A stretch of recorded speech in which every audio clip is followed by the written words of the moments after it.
Mark was always the provider. That's what he called it anyway. To me, it felt more like a leash.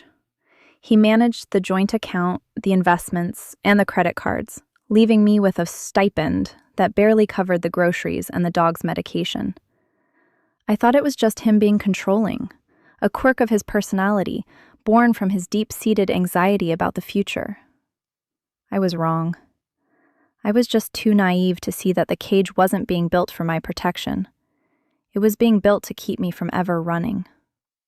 The morning he left, the air in the house felt heavy, charged with the kind of static you get before a lightning strike. He didn't say goodbye. He didn't leave a note. He simply stood in the doorway, his briefcase in one hand, his phone pressed to his ear, and gestured vaguely at the breakfast table. "I'm taking the car," he snapped, his voice devoid of any warmth. "And I've frozen the accounts. Don't bother calling the bank. You're on your own for a while. Maybe when you're hungry enough, you'll learn a little humility." With a flick of his wrist, he slammed the front door, leaving me in the deafening silence of a suburban house that suddenly felt like a tomb. I walked to the kitchen island, my hands trembling as I pulled up my banking app. It was gone. Everything. The savings, the checking, even the emergency fund we'd been tucking away for our 10th anniversary. Every single digit was replaced by a hollow, mocking zero. He hadn't just left, he had gutted me. He expected me to be crawling back to his mother's porch, begging for a meal by sunset. He thought I was helpless, a decorative accessory he could switch off whenever he felt bored. He didn't know that for the last 3 years, I hadn't been just a housewife. I had been a ghost in his machine. I spent the next 6 hours doing exactly what he told me not to do. I didn't cry. I didn't panic. I sat in his home office, surrounded by the remnants of his empire, and started opening the files he thought were encrypted behind his sophisticated firewalls. He was a creature of habit, and his hubris was his greatest weakness. He believed he was the smartest person in any room, a flaw that made him predictable. As the sun began to dip below the horizon, painting the living room in shades of bruised purple, I finally found what I was looking for. It wasn't just the offshore accounts. It was the black book, the ledger of the shady consulting firm he'd been running behind my back, the one that had been funneling money into accounts he didn't want the IRS to know about. I hit download, watched the progress bar crawl to completion, and then stood up, smoothing my skirt. I didn't need his money anymore. I needed his destruction. I walked to the hallway closet where he kept his designer suits, the ones he wore to make people think he was a man of integrity. I took every single pair of trousers he owned, the Italian wool, the bespoke linen, the rugged denims, and carried them to the backyard. I soaked them in lighter fluid, feeling the sharp chemical sting in my nostrils. I didn't just want him to be broke. I wanted him to be exposed, stripped of the very things that gave him his false sense of power. I struck a match, and as the flames licked the night sky, my phone buzzed. It was a text from an unknown number. "I forgot my key. I'm coming back to finish what I started. Don't think about calling the police." I watched the pants turn into smoldering ash, the heat radiating against my face. I walked toward the front door, unlocked it, and stepped into the shadows of the foyer. I heard the crunch of gravel in the driveway, the heavy, arrogant thud of his footsteps on the porch, and then the key turning in the lock. He pushed the door open, his silhouette looming large against the porch light, his voice booming into the darkness. "I hope you enjoyed your final hours of peace, darling. Now, get ready to pack your things." As he stepped fully inside, I didn't move. I only gripped the heavy brass candlestick behind my back, realizing that the real game hadn't even begun yet. Mark didn't turn on the lights. He liked the theater of it, the way he could dominate a room without even showing his face. He stepped into the foyer, his expensive leather shoes clicking rhythmically against the hardwood, and let out a long, satisfied sigh. "You're very quiet," he mocked, his voice dripping with that familiar, patronizing cadence. I expected screaming. I expected tears. But I suppose reality has a way of silencing the truly weak, doesn't it? I remained pressed against the wall, shielded by the coat rack and the heavy velvet curtains.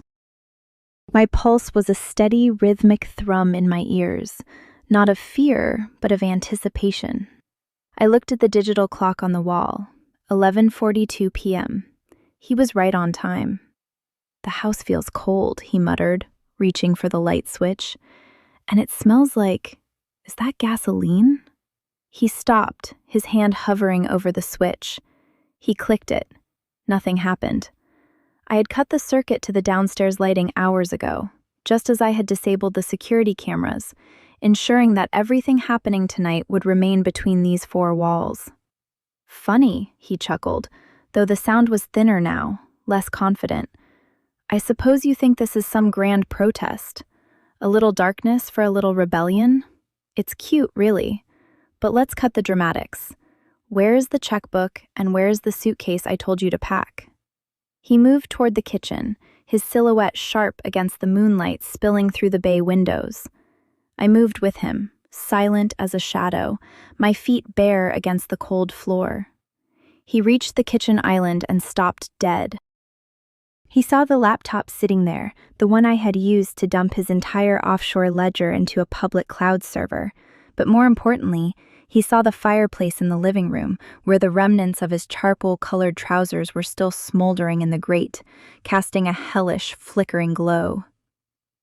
"What did you do?" he whispered, his voice dropping an octave. He rushed to the fireplace, clawing at the debris with his hands, his fingers blackened by soot. "You psycho! Do you have any idea what was in the pockets of these? Do you have any idea who I am?" "I know exactly who you are, Mark," I said, my voice cutting through the silence like a razor. He spun around, eyes wide, looking for me in the gloom. He didn't see me until I stepped into the patch of moonlight by the center island. I wasn't holding the candlestick anymore. I was holding his phone, the one he'd dropped in his rush to check the fire, and it was currently unlocked, displaying a screen full of outgoing calls to his biggest, most dangerous client, the one who thought Mark was a man of his word. "Give that here," he hissed, his face contorting into a mask of pure, unadulterated rage. He took a predatory step toward me, his hands balled into fists. "You don't have any money, you don't have a place to go, and you don't have a single soul who believes a word out of your mouth. You're nothing without me." "That's the thing, Mark," I replied, backing toward the back door, keeping my eyes locked on his. "I haven't been with you for a long, long time. I've been keeping a tally." He lunged. It was clumsy, fueled by raw, ego-driven fury rather than strategy. I pivoted, swinging the kitchen island between us, but he was faster than I'd anticipated. He caught the edge of my sweater, tearing it as I scrambled backward, and pinned me against the pantry door. His breath was hot and frantic against my cheek as he shoved me hard, his hand closing around my throat. Not hard enough to crush, but hard enough to send a warning. "You think you're so clever," he growled, pinning me to the wood. "You burned my clothes? You think you've ruined me? I'll have you in the street before dawn, and when the police find you, they'll find a woman who's had a mental break. A woman who destroyed her own home." He leaned in closer, his eyes searching mine for the flicker of submission he was so desperate to find. He didn't realize that my hand had been resting on the pantry handle the entire time. I felt the cool steel of the heavy, hidden lock. "Mark," I whispered, meeting his stare with a cold, hollow smile. "You never checked the basement, did you?" He frowned, confused by the shift in my tone, but before he could pull back, I kicked the latch release. The pantry floor, reinforced with industrial steel and counterweighted for a heavy shelving unit, didn't just open. It swung downward like a trapdoor, dropping away into the dark, unfinished crawl space below the foundation. He didn't scream, but the look of shock as he tipped backward into the black abyss was worth every second of the last 3 years. I let go of the door, and as he hit the concrete floor 10 feet below with a sickening wet thud, his phone, which I had surreptitiously swapped for a dead decoy moments earlier, vibrated in my hand. I looked down at the screen. A new message had arrived. "Boss, the hit is confirmed. The wife is gone. We're moving in to take the house now." The silence that followed the thud from the basement was absolute, save for the frantic buzzing of the phone in my hand. Mark's body had vanished into the bowels of the house, a dark, dusty grave of his own making. Above, the house felt like a pressurized cabin, the air thick with the realization that I wasn't just fighting a husband anymore. I was now the target of whatever professional nightmare he had unleashed. I didn't waste a second mourning the collapse of my marriage. I dropped the decoy phone into the dark hole, let him wonder who was sending those messages, and scrambled to the wall-mounted security panel. My fingers flew across the keys, bypassing the secondary alarm. The red light shifted to steady green. Perimeter breach activated. If anyone tried to walk through that front door, the house wouldn't just sound an alarm, it would lock down like a vault. But I wasn't staying here to play house. I sprinted to the mudroom, grabbing the heavy tactical bag I'd stashed behind the winter coats months ago. It contained the real documents, the passports, the physical keys to a safe deposit box in Geneva, and a burner phone that had been pinging quietly in my pocket all night. I reached the back door, my hand hovering over the deadbolt, when the sound of heavy boots crunched against the gravel of the driveway. They weren't being quiet. They weren't hiding. They were coming for the prize, completely unaware that their employer was currently moaning at the bottom of a foundation pit. I peeked through the slit in the curtains. 2 men, shadows made flesh, were walking toward the front porch. They wore heavy jackets, their movements practiced and stiff. One of them held a tool, a crowbar, that glinted under the porch light. He didn't even knock. He just went to work on the frame. Clang, crack. The wood splintered. My heart hammered against my ribs like a trapped bird, but my mind was ice cold. I knew the layout of this property better than any hitman. I knew that the wiring for the outdoor floodlights was controlled by a breaker in the utility closet. I didn't just want to hide. I wanted to blind them. I flipped the breaker. Outside, the entire property plunged into total, suffocating darkness. The motion sensor lights on the perimeter sputtered and died. I heard the man at the door curse, his voice low and jagged. The hell? Power's cut. Stay sharp. I didn't wait for them to find a flashlight.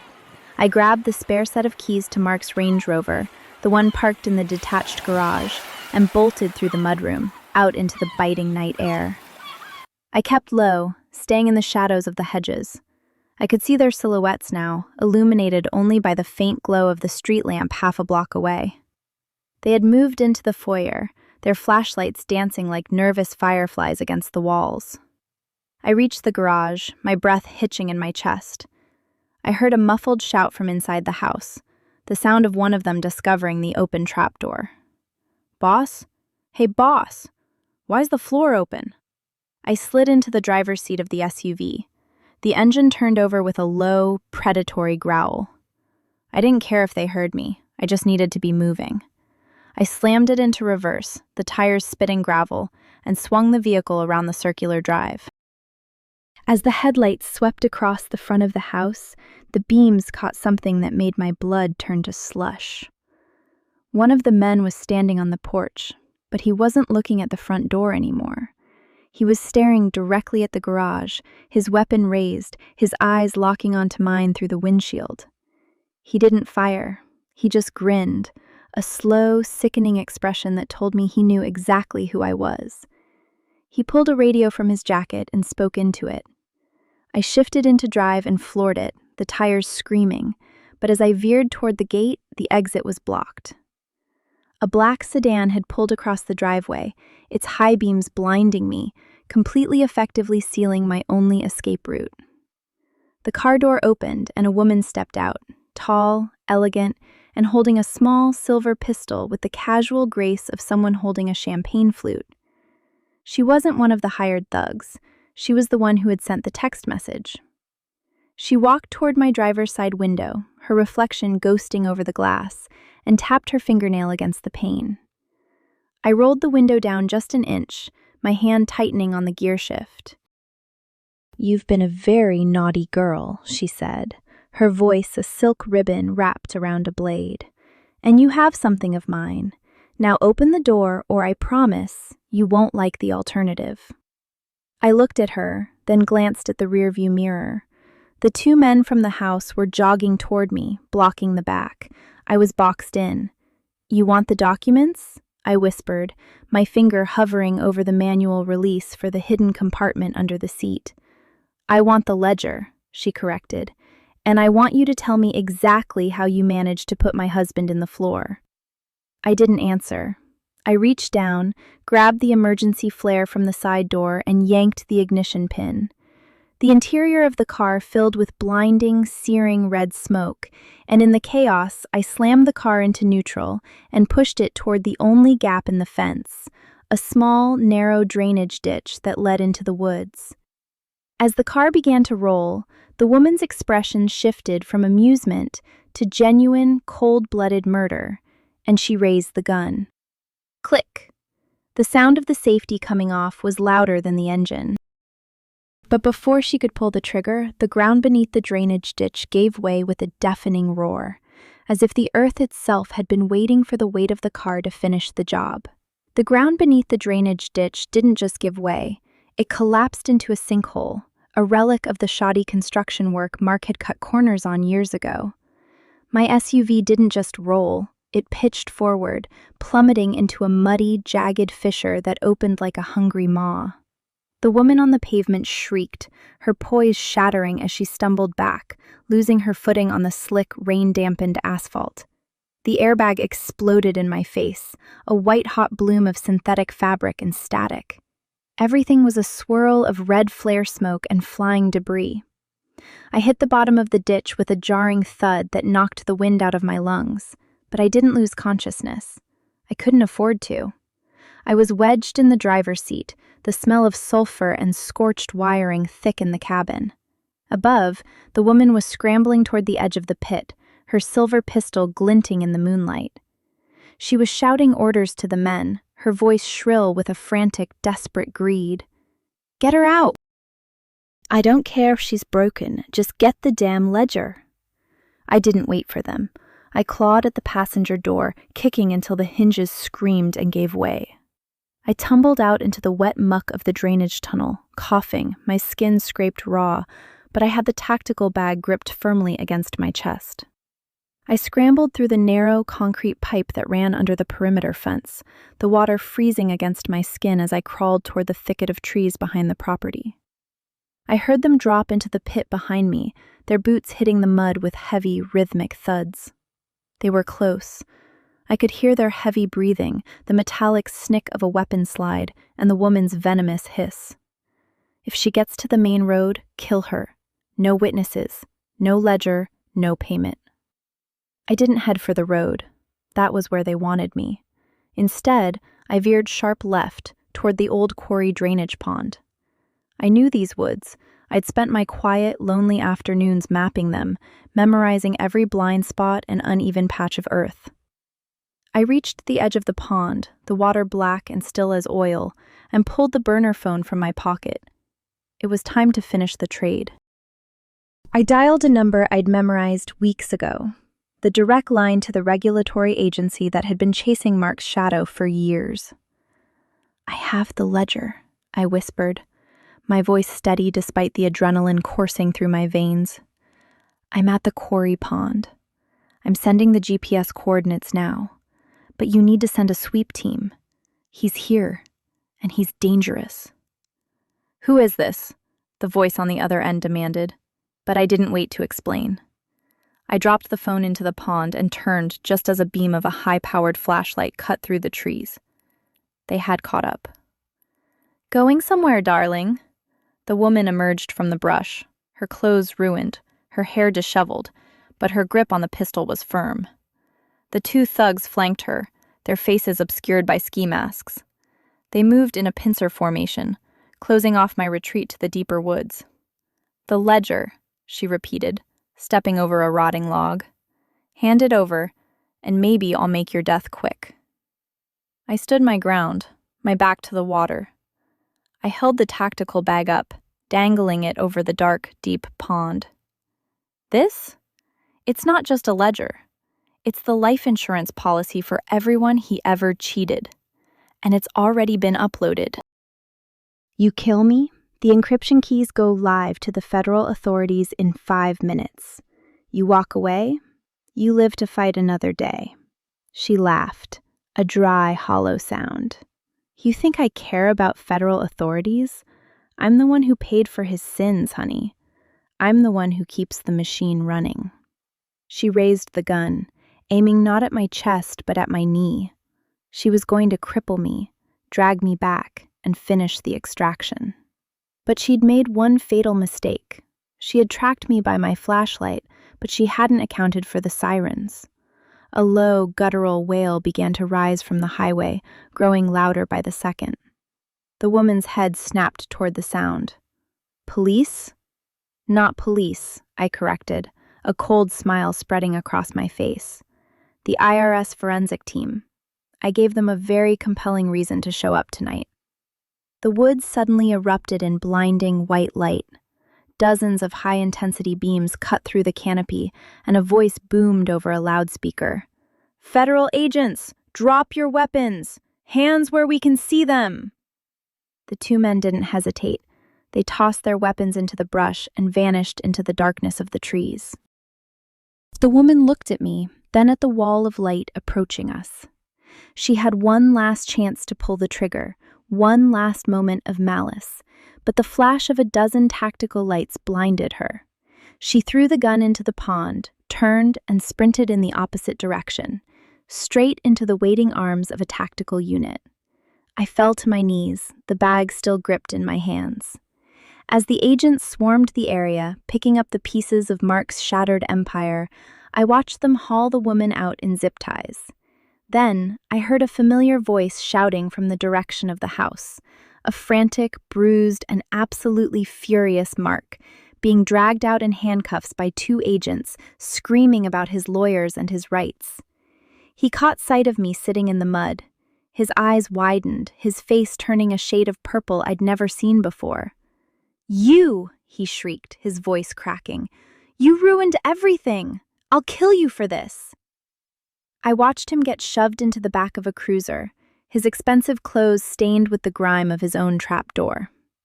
I stood up, wiped the mud from my face, and looked at the agent approaching me with a badge. "Ma'am? Are you the one who placed the call?" I looked at the house one last time, the house that had been my cage, now nothing more than a crime scene. I felt the weight of the bag in my hand, the symbol of my new, terrifying, and beautiful freedom. "No," I said, turning my back on the wreckage as the morning sun finally broke over the horizon. "I'm the one who finally closed the account."